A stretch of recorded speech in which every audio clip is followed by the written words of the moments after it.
actually really evil to good men. Like I'm mean to them. Like the guy I was about to call right now, he was so nice to me and so good to me, and like it just annoyed the fuck out of me. Like, nigga, you don't have a backbone. My friend used to record me like secretly, and then she showed me later on, and I was like, oh my god, I said that. That was horrible. One time it was somebody's birthday. It was a guy's birthday, a guy that I made a lot of money with before. We've never did anything, nothing. We were strictly just friends. I ended up asking basically the African guy. We're gonna call him the African guy. So the African guy was, you know, giving me money, paying my bills. Every time I seen him giving me money, and I never did nothing with him at all. Till this, like, I never did anything. And I would just be so mean to him. Like, I would just be like, telling him what to do. Yeah, just so mean to him. And I don't know why I'm like that. Like, the men that, okay, so I date men that sometimes are mean. You know what I mean? But I don't care because I have very strong skin. Like, I'm very tough skin. So I'm just like, whatever, you're just being a nigga. Like, you know what I mean? So I don't really pay attention.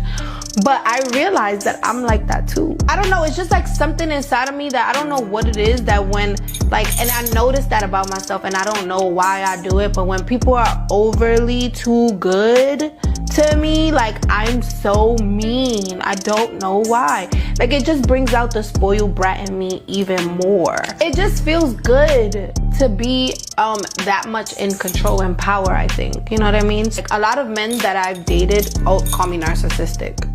All right, I'm gonna play a couple clips in there. I'm gonna talk about Paul Pierce's sidekick towards the end. But you had the girl say she's evil to good men. And you know, I be trying to tell y'all, man, y'all be thinking like men, our job, I ain't gonna hurt like a mug. Our job is to self-survey. So when we go through something, we make a mistake, we like to see what we did wrong and self-survey. Women don't do that. Women like to blame everybody else. That's just their nature on why it went wrong. Okay. Our nature is to self-survey, see what we done wrong first, point the finger at ourselves first. And one thing you learn about the dating game is it's not always your fault. You know, every time you think you fail with a woman or someone, it's really about 70% of the time it's really her.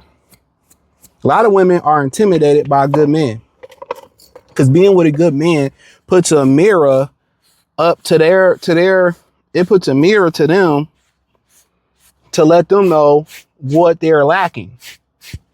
Sorry, y'all getting ready for work. It puts a mirror up to them and let them know where they're lacking at. You know, if you discipline and you stack your money, or you going to the gym and they looking like, damn, you know, I got to follow his, they know they got to follow your lead. I got to follow his lead, you know, and now they can't follow your lead. They leave you because it makes them feel inferior to you or lesser than them to them. And you're shaming them. That's why some women that come into your life and you be working out and they be trying to stop you from working out or stop you from stacking your bread or being on your mission. They come in and they intentionally stop it. You know, they come in and intentionally stop what you got going on. But she tells you right there, I mean the good men because she's a bitch. And in some way in her stories, even though she's being transparent, but in the past, she's talking about the men she's been with, they all been the problem, but she's the problem. They don't want to be treated well. And a lot of women feel this way in America, especially a lot of black men have reported this is how black women feel. This is how a lot of black women feel. And this is how you be like, damn, everything was good, you know, everything was cool. And at the end of the day, they just don't want to, they good on you.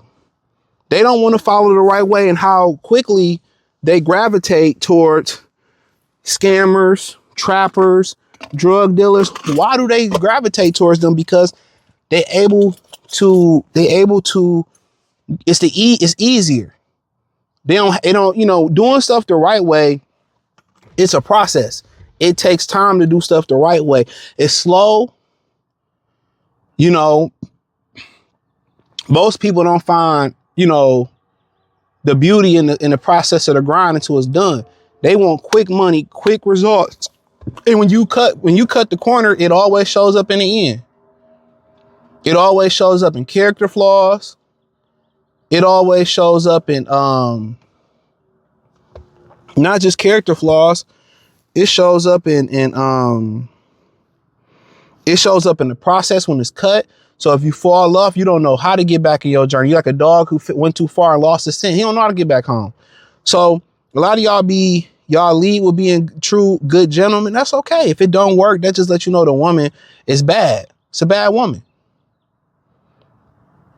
And they do that a lot of women be mean to good dudes because they like evil, but they like the bad one. They're not going to tell you that directly, but to their homegirls, or if you catch them catching on a podcast, being transparent and just talking and finally telling the truth, they like terrible men. And then when they get done having the fun with the terrible men and they put themselves in debt, they got F's on their report cards, meaning they got felonies and they racked up records from doing the wrong thing. They want the good man to take care of them. No, we not spinning the block. We not doing that. So now to get to the Paul Pierce sidekick. I grew up in a family where my mom's Persian, my dad's black. My mom had beauty standards. I have 5 sisters. They're models, tall, your height, skinny. But my mom, she didn't like how I looked. She didn't like it. She would have family photo shoots without me. She would tell me I was ugly. She would tell me all the things. So I had to really grow and build my confidence as an adult, really. To be honest, it just takes the work that people try to avoid. Everything you want is on the other side of the work you're avoiding, which is sitting with yourself, looking at yourself, affirmations, journaling, doing the deep, dark work that we just don't like to do, therapy, and really sitting alone and being alone. Doing those things, you'll see the difference in your life. You really will. You really will. Your reality is what you create. It is. Are you still cool with your mom? Yeah, so me and my mom are cool now, but it took a lot of forgiving on just for me. She didn't apologize, by the way. Wow. But it took a lot of just me being able to understand, like, this is who she is, accepting her as she is, and now we're cool and we could be cool. But I just, it was hard. Which a little birdie told me he's stroking her. They together. And I'll just be quiet. So somebody told me that he hitting that. And she gets to talk about how, she get on here and she blame men. And in this podcast, in this space, she's transparent. Her mother is her problem. Her mother thought she was fat. Her mother thought she was ugly. Her mother didn't think she was beautiful. So you going into the world and they be like, your mother's black. Remember they used to say that shit? Your mother's black. How can you down a black woman to be with a white woman? A lot of these women in general, and she's mulatto. Obviously, so her mama's Persian or whatever, and she dealt with a black guy, right? But a lot of these mothers, especially in interracial relationships with a black guy, a lot of these mothers are the ones destroying the sons. We always talk about that on this channel, but they destroying the daughters too.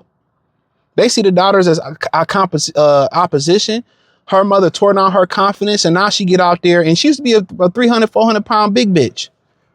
Now, I don't know if she did the work legitimately. I can't say that. Or she went through that liposuction and got that sleeve and cut corners like most bitches do. But you get into a relationship with her, she already don't got no self-esteem. Her self-esteem is already gone. But her thing, instead of being transparent and being real and about how her mother hurt her confidence, I'm pretty sure she went to therapy, how her mother downed her, how her mother had her in her feelings, how her mother, did this, that, and the third to her. Instead of keeping it a being in that scenario, she just gets on the podcast and this black man gets on the internet and bashes black women. And no, at the end of the day, but that's the trust. They act like they don't see them and their counterparts bashing men in general, bashing black men. Like, what, we just supposed to sit there and let y'all bash us and not defend our reputation? We have microphones now. We have outlets now. And most of the time we ain't bashing. We're just using what y'all said, putting on video, giving us opinion. Not even to tell y'all, to tell the brothers, see, it's not you, it's them. That's it. Shut the fuck up if you want us to get stopped using as an example. Change if you want, if you tired of hearing dudes. And most of the time, if it's not that, it's guys just saying, this is my why. This is my equation, and this is how I got to my answer. This is why I don't want to get married. This is why I don't want to deal with this particular set of women. This is how I got to the answer being this. It's just showing you an equation. Y'all take guys for showing the why, showing the equation, giving their preferences. Y'all always tell, but y'all can have all these preferences. Her mother is who is the reason she is the way she is. Her mother is the reason why she can't keep a man. Her eating habits was the reason why she was big. And maybe she had those eating habits because her mother kept her depressed. Two things to really hurt a young girl. If the father's there calling her ugly and the fat bitch, and the mother's calling her ugly and the fat bitch, and you see her sisters like supermodels, that's hard to recover from. That's just as bad as a woman, you know, having a bad history with men and now starting to hate men. That's worse than that. Your parents did that to you. But hey, thumbs up the video, share the video, subscribe to the channel, hit the link in the description, join the Patreon.